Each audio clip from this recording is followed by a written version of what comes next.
코스닥, 우리나라엔 코스닥이 있다면 뉴스쇼에는 뉴스닥이 있죠. 월요일의 코너 뉴스쇼 증권시장입니다. 뉴스닥.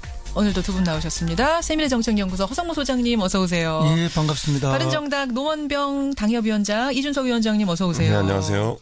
목소리는 어떻게? 이제 회복기에 있지만 그래도 아직까지 시간이 걸릴 것 같습니다. 네. 저 대선 후에는 푹 쉬셨어요? 푹 쉬었는데 또 그동안에 또 이제 지역구도 그렇고 밀린 약속들 가고 이러다 보니까 과음을 하기도 하고 과식을 하기도 하고. 오늘까지는 아직 상태가 아직 회복이 썩 된 것 같지 않은 상황. 그나저나 문재인 정부의 닷새간의 일정은 허성무 소장님. 네네. 몇 점이나 주시겠습니까? 저는 좀 후하게 드립니다. A 플러스 95점 정도. 95점. 네네. 야, 5점은 뭐가 빠지는 거예요? 예, 그건 추미애 당 대표하고 이제 관계가 아주 원만해야 되는데 약간 껄끄러움이 하면 노출됐죠. 이제 그 부분은 제가 감점 5점을 드리겠습니다. 5점, 95점. 이준석 위원장? 저도 한 95점 드리겠습니다. 이준석 위원장도 95점입니까? 예, 딱 100점 될 수 있었는데요. 예. 딱 하나 스크래치 날 만한 게 뭐냐면은 그 유승민 경제부총리 입각설. 아하. 예, 사실 그게 모 언론사에서 그냥 보도한 거지만은 아니땐 굴뚝이 연기 안 난다고 언론사도 무슨 뭐 그런 뭐 무모한 기사를 마음대로 지어 쓰진 않거든요. 단독하면서 이제 나왔거든요. 청와대 관계자 이름. 적어도 뭐 여당 관계자 또는 아니면은 청와대 내에서 누군가가 뭐 본인의 바람 같은 것을 흘렸다라고 볼 수 있을 텐데 그게 사실 그래도 이제 지금 정계 개편이 예상되는 전국 하에서는 미묘하게 받아들여질 수 있는 부진점이 있거든요. 아니 땐 굴뚝에 연기 나랴. 그러니까 뭔가 청와대 공식 차원은 아니어도 뭔가가 있었을 가능성이 혹시 있지 않겠는가. 그랬다면 정말 실망이다. 그랬다면은 이제 형식이 잘못되었다. 형식이 적어도 유승민 의원에게 먼저 의사를 타진하고 했었어야 되는 것이고 만약 그런 게 진짜 그러면 의도가 없었는데 그렇게 갔다고 하면은 좀 무심한 거죠. 그러니까 지금 왜냐하면 지금 야당이 정계 개편이나 이런 것들에 촉각을 곤두세우고 있는데 이게 자칫 저희 당 지지자들이나 아니면 또 자유한국당 지지자들이나 아니면 또 국민의당 지지자들이나 아니면 민주당 지지자들에게도 다른 정당과 민주당이 무슨 뭐 저 연정하는 거 아니야? 이런 섣부른 이런 예측들이 나오게 할 수 있기 때문에. 그러니까 진정성은 있을 수 있어요. 왜냐하면 국민들이 정말 선거 기간 중에 유승민 심상정 너무 대단하다. 그렇죠. 경제, 노동 괜찮으니까 진짜 뭔가 좀 해봤으면 좋겠다. 이런 의견은 되게 많았거든요. 근데 이게요. 제가 그 경험상 해보니까 유승민 의원을 경제부총리로 하겠다는 정권은 너무 많았어요. 이명박 정부 때도 그렇게 하고 싶다는 사람도 있었고요. 너무 많았어요. 그다음에 저 누구야? 박근혜 정부 때도 보면은 언론 삼합평이 올랐었어요.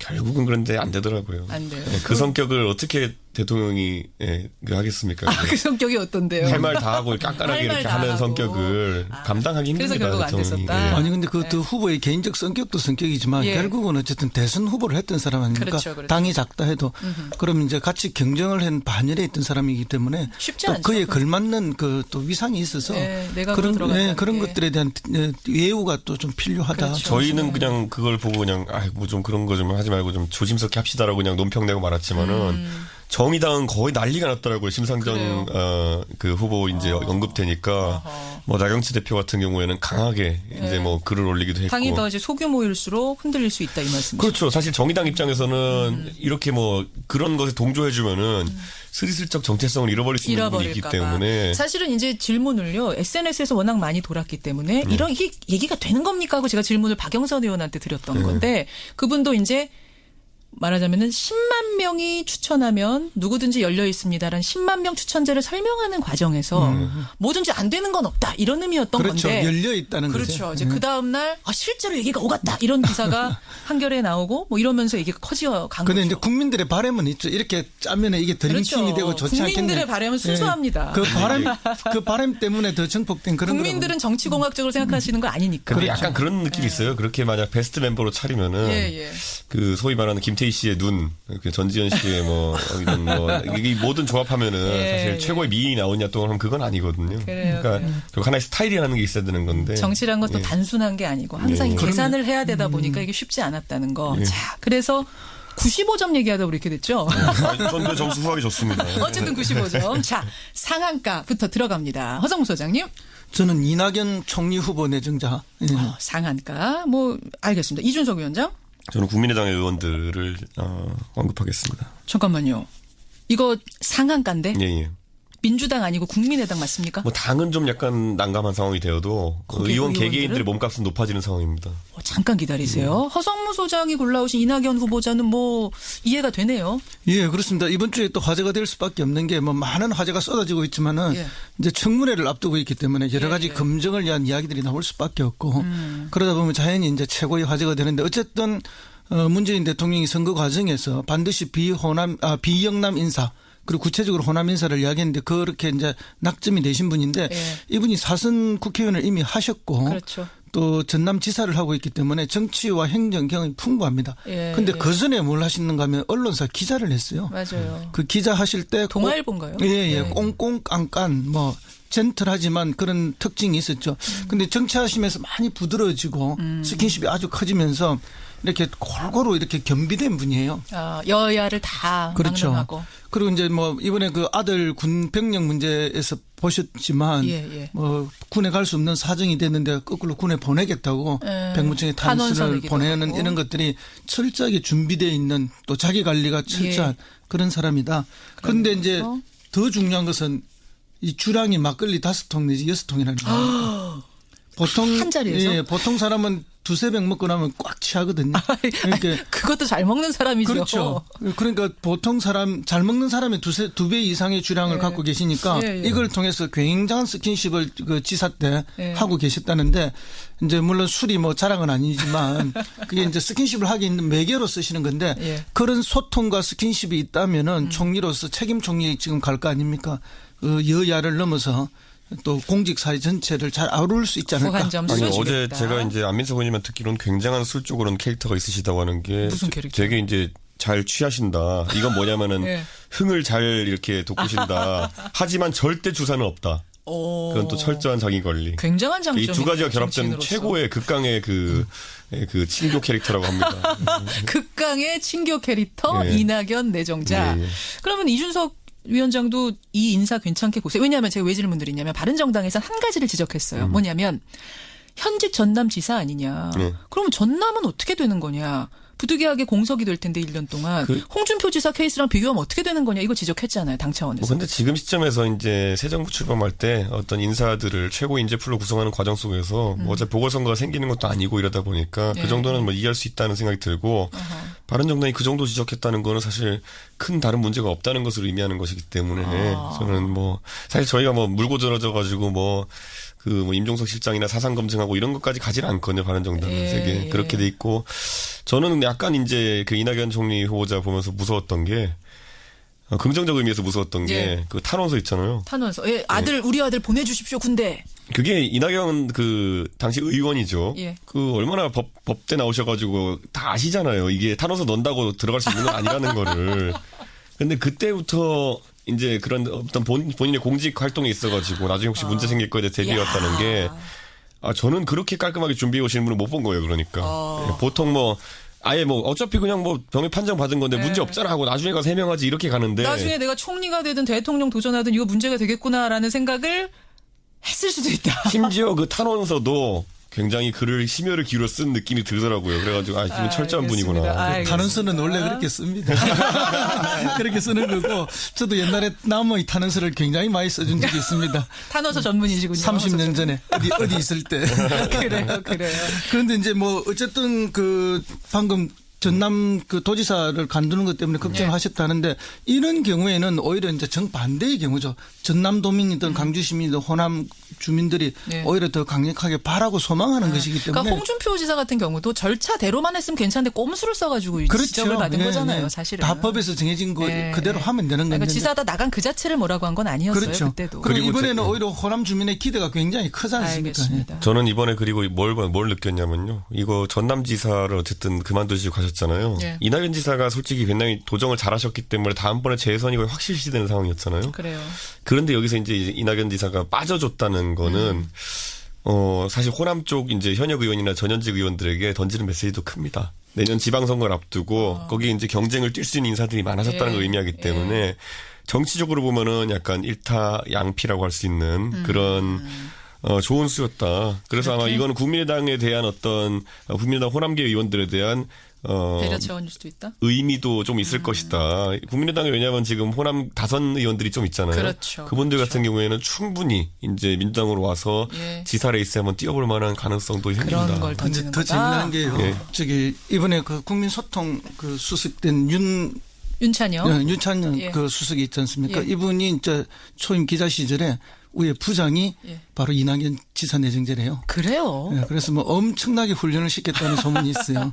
그래서 이제 지금 관가에 윤영찬. 관가에 쭉 도는 이야기는 그런 캐릭터가 있기 때문에 이 장관들 책임 장관들이 뽑히면은 총리한테 꼼짝을 못할 것이다. 그런 뭐 지금 벌써 예견이 나오고 있는 상황입니다. 알겠습니다. 청취자 백일선님 아까 이낙연 지사 탄원서 얘기 들으시고 아버지 저한테 왜 이러세요? 아들이 그랬을 거다. 눈물 두 줄기. 아들한테 말해줬겠죠. 너 어차피 이런 데 안 가. 걱정하지 마. 이렇게 얘기했겠죠. 설마 아버지가 이렇게 무심하게 이렇게 하셨으니까. 아니 그렇게까지 강한 나오시면 안 되고.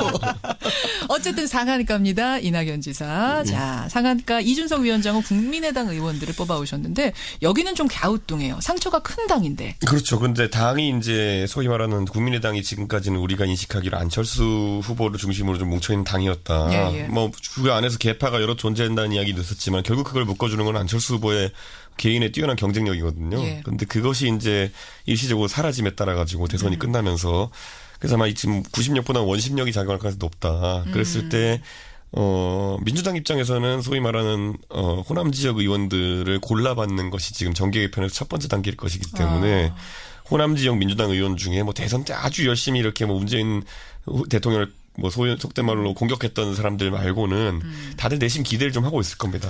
그러니까 당 차원에서 뭐가 아니라 개별적으로 그렇죠. 땡겨오길 바라는 그렇죠. 러브콜을 보낼 거다. 그리고 국민의당 입장에서는 지금 뭐 바른정당과 연대를 추진하겠다라고 이야기하지만은 호남계가 빠져나간 국민의당이라는 것은 오히려 그 안에 남아있는 나머지 구성원 비례나 아니면 수도권 의원들에게는 굉장히 취약해집니다. 왜냐하면 호남 경쟁력이 높은 당이 국민의당이지 수도권 의석 들고 여기서 더 가가지고 어떻게 버티겠냐라는 생각을 할 수 있기 때문에 그렇게 되면 양쪽으로 몸값이 올라가는 상황이 생깁니다. 국민의당에서는 꼭 잡아야 되고 민주당에서는 한 명이라도 더 영입하고 또 싶고 바른정당에서도 또 영입하고 싶은 생각이 생기는 것이 사실이고 아니면 또는 아까 말한 통합이라든지 이런 것들에 대한 욕구가 생기기 때문에 사실 바른정당도 지금 국민의당과 연대설 통합설이 나올 때마다 많은 분들이 반대하는 이유는 이제 그 박지원 대표를 중심으로 한 좀 이념과 정책적으로 맞지 않는 분들이랑은 좀 그렇게 하지만 나머지 예를 들어 김성식 의원은 원래 같이 있던 분이거든요. 바른정당 분들과 특히 친하고 그러다 보니까 그런 분들에 대해서는 언급이 또 좋게 나오고 있는 상황이라서. 자, 여기서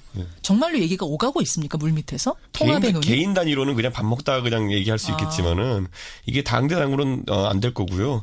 오늘 저는 이제 이 방송 끝나고 강원도에 이제 그 바른정당 원내 연찬회를 가는데 거기서 아마 논의가 좀 있을 거로 보이는데 사전에 파악된 분위기로 보면은 의원님들 중에서도 통합 반대가 아마 다수인 것 같습니다. 통합은 아니고 정책 공조 정도는 연애 정도. 연대나 공조 정도는 가능하다 이렇게 가능하다. 결혼은 아니다. 이렇게 알겠습니다. 허 소장님도 국민의당 의원들 러브콜 받으면서 몸값 올라갈 거다 동의하세요? 예, 동의하고 있습니다. 그러나 이제 개별적으로 이렇게 몸값이 올라가게 되면 오히려 이제 정치가 혼란에 빠지고 갈등이 더 많아질 것이다 이렇게 봅니다. 그런가 하면은 이제 그 대통령께서 선거 과정에 끊임없이 뿌리가 같다. 나중에 같이 해야 한다 이런 이야기를 많이 했죠. 또 정의당까지 포함해서 이것은 이제 그 당대 당으로의 그런 관계 속에서 이제 협치나 연정을 이야기하는 것이다 이렇게 봐야지 어떤 개별적으로 들어가면은 갈등을 일으키기 때문에 나중에 더 큰 분열이 가능합니다. 알겠습니다. 상한가, 아이고 하한가. 한 가지만 더 좀 주승용 원내대표가 바른정당 통합론을 계속 얘기하는 이유가 뭐냐면요. 사실 바른정당 들어라 이런 얘기는 아닌 게 평소에 그렇게 바른정당에 대해서 뭐 이렇게 호의를 표시한 적이 없으세요. 뭐 나쁜 마음 표시한 적도 없지만. 맞아요. 그렇기 때문에 이거는 오히려 놀랐어요. 민주당 잘 봐라 이런 것도 의미가 약간 있습니다. 민주당에게 보내는. 왜냐하면 민주당 입장에서는 과반을 달성하기 위해서 국민의당과의 최소 연대가 되게 중요한데 필요하죠. 이네 아직까지 연락 없냐 뭐 이런 의미로 받아들일 수 있는 이거는 정치인들만 느끼는 부분일 텐데 그럴 수 있겠네요. 상한가였습니다. 하한가는 진짜 이거 훅 훑고 가야겠어요. 하한가 허성모 소장님. 예, 저는 뭐 그 김정은 미사일 쏜 북한의 김정은 위원장, 이준석 위원장. 저는 검찰이죠. 아마 앞으로 한 2주 동안은 검찰 전전긍긍할 모습이 있을 겁니다. 이거는 뭐 설명 안 해도 다 알겠는 하한가긴 한데 일단 검찰 얘기부터 좀 해볼까요? 조국 민정수석이 검찰에 대해서 이걸 뭐 칼을 빼들었다고 해야 되나 반드시 개혁하겠다 했습니다. 그렇죠. 분위기가 어떨까요? 검찰 입장에서는 비검찰 출신의 어쨌든 그 법무 담당하는 비서관이라는 거는 굉장히 좀 위협적이고 과거에 강금실 장관을 떠올릴 만한 그런 상황이라 봅니다. 물론 강금실 장관은 판사 출신이었지만은 검찰 조직과 이해관계가 좀 적었기 때문에 그렇죠. 이런 개혁의 칼을 빼들었는데 그때는 검찰이 조직방어 논리가 잘 동작했는데 예. 지금은 그때보다는 국민적 여론이 검찰개혁 쪽에 많이 가 있는 상황입니다. 그렇죠. 그리고 공수처라는 구체적인 지금 매듭 언론이 떠 있는 상황 속에서 그리고 또 검경 수사권 조정이라는 이런 큰 소위 말하는 떡밥을 동시에 던졌어요. 그러니까 검찰 입장에서는 조직 방어와 더불어 가지고 국민들한테 스스로 개혁하는 모습을 보이든지 뭔가 있어야 되는데 거기다가 김수남 총장도 지금 떠나 있어요. 그러니까 머리가 없는 상황 속에서 어떻게 이 난국을 극복할 것인가. 그게 아마 검찰의 조직에 있어서는 이제 좀 도전 과제일 것이다. 이렇게 보고 저는 그래도 문재인 정부에서 이걸 섣불리 좀 건드리진 않았으면 좋겠는 게 사실 제시했던 검경 수사권 조정도 그렇고요. 그다음에 그 공수처도 그렇고요. 제가 봤을 때 아직 제대로 준비는 안 됐습니다. 준비는 안 됐고 예를 들어 경찰에 수사권을 넘긴다 하더라도 경찰이 그걸 받을 준비가 되어 있느냐. 경찰도 아직 그렇지 않다고 얘기하는 문제다. 분들이 있고요. 그리고 공수처 같은 경우에도 보면은 공수처는 이름뿐이지 그걸 어떤 식으로 할 것이냐. 싱가포르의 부패 방지국처럼 할 것이냐 아니면은 그렇죠. 뭐 다른 나라에 있는 고비처 같이 할 것이냐라는 것을 국민들과 설득하는 과정 속에서 논의하는 분명히 또 잡음이 많이 나올 겁니다. 좋은 말씀이네요. 허 소장님? 그럼에도 불구하고 이제 그런 걸 걱정해서 못하게 되면 아무것도 할 수 없다는 걸 말씀을 드리고요. 그래서 뭐 그런 너무 디테일에 너무 지금은 얽매일 필요는 없다. 근데 이제 핵심적인 건 결국 민심입니다. 국민 여론이 지금 해야 된다는 것이기 때문에 할 수 있다. 그래서 조국 수석이 이렇게 이야기를 했죠. 1년 내에 다음 지방선거 하기 전에 해야 된다. 그러니까요. 이 말은 이미 이제 로드맵이 짜여져 있다는 이야기입니다. 그래서 하는데 이제 최악의 경우 검찰의 저항이 있을 수 있는데 그것은 방금 이제 이준석 의원도 이야기했지만은 과거 그때처럼 그런 조직적인 저항을 할 수 없는 상황이 있다. 민심이 있고 또 검찰 내부가 그렇고 그렇기 때문에 충분히 가능하리라 보고요. 특별히 저항했을 때 마지막 히든카드가 또 있습니다. 뭡니까? 헌법 개정할 때 이거를 어떻게 하는가 하면은 지방검찰청장을 직선제로 가는 것을 카드를 던질 수가 있어요. 그러게 되면 검찰 전체가 패닉에 빠지게 되어 있습니다. 이런 다양한 카드가 있기 때문에 이번에 성공할 거다? 성공하고도 남을 거다. 하고도 남을 거다라고까지 단언하셨습니다. 지켜보겠습니다. 허성모 소장의 하한가는 김정은. 미사일을 그거 지금 사실은 분위기가 좋아질 줄 알았는데 미사일부터 빵 쏘고 시작을 했어요. 그래요. 뭐 여러 가지 추측이 있는데 저는 뭐 벼랑끝 전술 중에 하나라고 봅니다. 보는데 어쨌든 지금 국제적으로 보면은 중국이 1대1로 지금 포럼을 막 시작하기 4시간 전에 쏴버렸고 미국하고 북한이 노르웨이에서 막 그 양자회담을 하고 나오면서 쏴버렸고 맞아요. 또 미국의 아시아 담당하고 한국 담당 그 담당들이 백악관의 담당들이 지금 한국에 와서 방미 협상을 하려고 하는 거 아닙니까? 이때 쏜 거 아닙니까? 그죠? 그리고 문재인 정부 출범으로 보면 4일 만에 쐈어요. 그러니까 이게 뭐냐? 그러니까 이제 어쨌든 긴박하게 돌아가는 국제 정세 속에서 나름대로의 이제 주도권을 놓지 않겠다 하는 우위를 갖겠다 하는 그런 뭐 전략이고 또 신정부에 대해서 한번 간보기도 되고 이런 여러 가지 다목적 포석이긴 하지만 결국은 극단적인 선택을 통해서 계속 할 수밖에 없는 게 아닌가 이런 게 있고 그다음에 느낌의 하나는 이게 이제 또 궁극적으로는 통미봉남의 전통적인 그런 전략을 유지하기 위한 것이 아닌가. 우리는 미국하고 얘기하겠다. 대한민국도 중요하다 우리한테. 우리는 뭐 봐라 이번에 올라간 게 2100km는 올라갔고 그렇죠. 이걸 각도를 한 45도로 쓰면 4000km도 갈 수 있는 거다. 우리는 이미 너그가 대상이 아니라 미국이 우리하고의 파트너다. 너그가 대통령이 바뀌든 안 바뀌든 뭐 우리 그런 미국하고 얘기하는 메시지를 던졌는데 이것은 진짜 한반도의 평화라든지 남북관계 발전에 오히려 마이너스가 되는 그런 거고 그래서 이제 문재인 대통령도 NSC 회의에 낸 강력한 성명이 그거 아닙니까?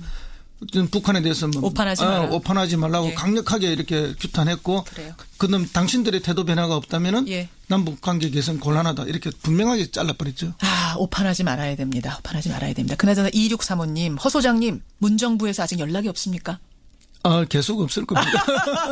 연락이 계속 쭉 없을 거랍니다. 2635님 여기까지 이번 주의 뉴스다.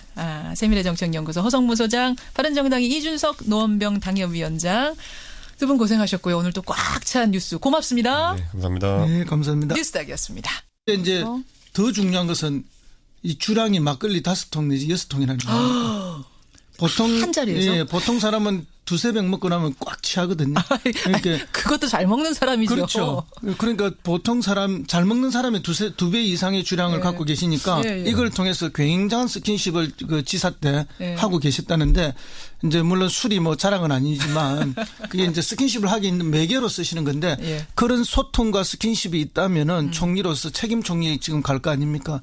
여야를 넘어서 또 공직 사회 전체를 잘 아우를 수 있지 않을까? 아니 어제 제가 이제 안민석 의원님만 듣기로는 굉장한 술적으로는 캐릭터가 있으시다고 하는 게 무슨 캐릭터? 되게 이제 잘 취하신다. 이건 뭐냐면은 흥을 잘 이렇게 돋구신다. 하지만 절대 주사는 없다. 그건 또 철저한 자기 관리. 굉장한 장점이 이 두 가지가 결합된 정치인으로서. 최고의 극강의 그 친교 캐릭터라고 합니다. 극강의 친교 캐릭터 이낙연 내정자. 그러면 이준석 위원장도 이 인사 괜찮게 보세요. 왜냐하면 제가 왜 질문 드리냐면 바른정당에서 한 가지를 지적했어요. 뭐냐면 현직 전남지사 아니냐. 그러면 전남은 어떻게 되는 거냐. 부득이하게 공석이 될 텐데 1년 동안 홍준표 지사 케이스랑 비교하면 어떻게 되는 거냐 이거 지적했잖아요. 당 차원에서. 그런데 지금 시점에서 이제 새 정부 출범할 때 어떤 인사들을 최고 인재풀로 구성하는 과정 속에서 어차피 보궐선거가 생기는 것도 아니고 이러다 보니까 그 정도는 뭐 이해할 수 있다는 생각이 들고 바른정당이 그 정도 지적했다는 거는 사실 큰 다른 문제가 없다는 것을 의미하는 것이기 때문에 95점 얘기하다 보니 이렇게 됐죠. 전 점수 후하게 줬습니다. 어쨌든 95점. 자, 상한가부터 들어갑니다. 허성무 소장님. 저는 이낙연 총리 후보 내정자. 상한가. 뭐 알겠습니다. 이준석 위원장. 저는 국민의당의 의원들을 언급하겠습니다. 잠깐만요. 이거 상한가인데? 예. 민주당 아니고 국민의당 맞습니까? 뭐 당은 좀 약간 난감한 상황이 되어도 의원 개개인들의 몸값은 높아지는 상황입니다. 잠깐 기다리세요. 허성무 소장이 골라오신 이낙연 후보자는 뭐 이해가 되네요. 예, 그렇습니다. 이번 주에 또 화제가 될 수밖에 없는 게 뭐 많은 화제가 쏟아지고 있지만은 이제 청문회를 앞두고 있기 때문에 여러 가지 검증을 위한 이야기들이 나올 수밖에 없고 그러다 보면 자연히 이제 최고의 화제가 되는데 어쨌든 문재인 대통령이 선거 과정에서 반드시 비영남 인사 그리고 구체적으로 호남 인사를 이야기했는데 그렇게 이제 낙점이 되신 분인데 이분이 사선 국회의원을 이미 하셨고 그렇죠. 또 전남지사를 하고 있기 때문에 정치와 행정 경험이 풍부합니다. 그런데 그 전에 뭘 하시는가 하면 언론사 기자를 했어요. 맞아요. 그 기자 하실 때 동아일보인가요? 예. 꽁꽁 깐깐 뭐 젠틀하지만 그런 특징이 있었죠. 근데 정치하시면서 많이 부드러워지고 스킨십이 아주 커지면서 이렇게 골고루 이렇게 겸비된 분이에요. 여야를 다 그렇죠. 막론하고. 그리고 이제 뭐 이번에 그 아들 군 병력 문제에서 보셨지만 뭐 군에 갈 수 없는 사정이 됐는데 거꾸로 군에 보내겠다고 백무청에 탄원서를 보내는 이런 것들이 철저하게 준비되어 있는 또 자기 관리가 철저한 그런 사람이다. 그런데 지어 쓰진 않거든요. 단독하면서 이제 나왔거든요. 청와대 관계자 이런 거. 적어도 뭐 여당 관계자 또는 아니면은 청와대 내에서 누군가가 뭐 본인의 바람 같은 것을 흘렸다라고 볼 수 있을 텐데 그게 사실 그래도 이제 지금 정계 개편이 예상되는 전국 하에서는 미묘하게 받아들여질 수 있는 부진점이 있거든요. 아니 땐 굴뚝에 연기 나랴. 그러니까 뭔가 청와대 공식 차원은 아니어도 뭔가가 있었을 가능성이 혹시 있지 않겠는가. 그랬다면 정말 실망이다. 그랬다면은 이제 형식이 잘못되었다. 적어도 유승민 의원에게 먼저 의사를 타진하고 했었어야 되는 것이고 만약 그런 게 진짜 그러면 의도가 없었는데 그렇게 갔다고 하면은 좀 무심한 거죠. 그러니까 지금 왜냐하면 지금 야당이 정계 개편이나 이런 것들에 촉각을 곤두세우고 있는데 이게 자칫 저희 당 지지자들이나 아니면 또 자유한국당 지지자들이나 아니면 또 국민의당 지지자들이나 아니면 민주당 지지자들에게도 다른 정당과 민주당이 무슨 뭐 저 연정하는 거 아니야? 이런 섣부른 이런 예측들이 나오게 할 수 있기 때문에. 진정성은 있을 수 있어요. 왜냐하면 국민들이 정말 선거 기간 중에 유승민 심상정 너무 대단하다. 그렇죠. 경제, 노동 괜찮으니까 진짜 뭔가 좀 해봤으면 좋겠다. 이런 의견은 되게 많았거든요. 근데 이게요. 제가 그 경험상 해보니까 유승민 의원을 경제부총리로 하겠다는 정권은 너무 많았어요. 이명박 정부 때도 그렇게 하고 싶다는 사람들이 있었고요. 너무 많았어요. 그다음에 박근혜 정부 때도 보면은 언론 사마평이 올랐었어요. 결국은 그런데 안 되더라고요. 안 돼요. 그 성격을 어떻게 대통령이 하겠습니까? 그 성격이 어떤데요? 할 말 다 하고 깐깐하게 이렇게 하는 성격을 감당하기 힘듭니다. 그래서 결국 안 됐었다. 아니 근데 그 후보의 개인적 성격도 성격이지만 결국은 어쨌든 대선 후보를 했던 사람 아닙니까? 그렇죠. 당이 작다 해도 그럼 이제 같이 경쟁을 한 반열에 있던 사람이기 때문에 쉽지 않죠. 그에 걸맞는 그 또 위상이 있어서 그런 것들에 대한 예우가 또 좀 필요하다. 그렇죠. 저희는 그냥 그걸 보고 그냥 뭐 좀 그런 거 좀 하지 말고 좀 조심스럽게 합시다라고 그냥 논평내고 말았지만은 정의당은 거의 난리가 났더라고요. 심상정 그 후보 이제 언급되니까 뭐 나경치 대표 같은 경우에는 강하게 이제 뭐 글을 올리기도 했고. 당이 더 이제 소규모일수록 흔들릴 수 있다 이 말씀이시죠? 그렇죠. 사실 정의당 입장에서는 이렇게 뭐 그런 것에 동조해주면은 스리슬쩍 정체성을 잃어버릴 수 있는 부분이 있기 때문에. 사실은 이제 질문을요. SNS에서 워낙 많이 돌았기 때문에 이런 이게 얘기가 되는 겁니까 하고 제가 질문을 박영선 의원한테 드렸던 건데 그분도 이제 말하자면은 10만 명이 추천하면 누구든지 열려 있습니다라는 10만 명 추천제를 설명하는 과정에서 뭐든지 안 되는 건 없다 이런 의미였던 그렇죠. 건데. 열려 있다는 거죠. 그렇죠. 이제 그 다음 날 실제로 얘기가 오갔다 이런 기사가 한겨레에 나오고 뭐 이러면서 얘기가 커져 간 거죠. 그런데 이제 국민들의 바람은 있죠. 이렇게 짜면 이게 드림팀이 그렇죠. 되고 좋지 않겠네. 국민들의 바람은 순수합니다. 그 바람 때문에 더 정폭된 그런. 국민들은 정치공학적으로 생각하시는 거 아니니까. 근데 약간 그런 느낌이 있어요. 그렇게 만약 베스트 멤버로 차리면은 그 소위 말하는 김태희 씨의 눈, 전지현 씨의 뭐 이런 뭐 이 모든 조합하면은 사실 최고의 미인이 나오냐 또 하면 그건 아니거든요. 그러니까 하나의 스타일이라는 게 있어야 되는 건데. 정치란 것도 단순한 게 아니고 항상 계산을 해야 되다 보니까 이게 쉽지 않았다는 거. 자, 그래서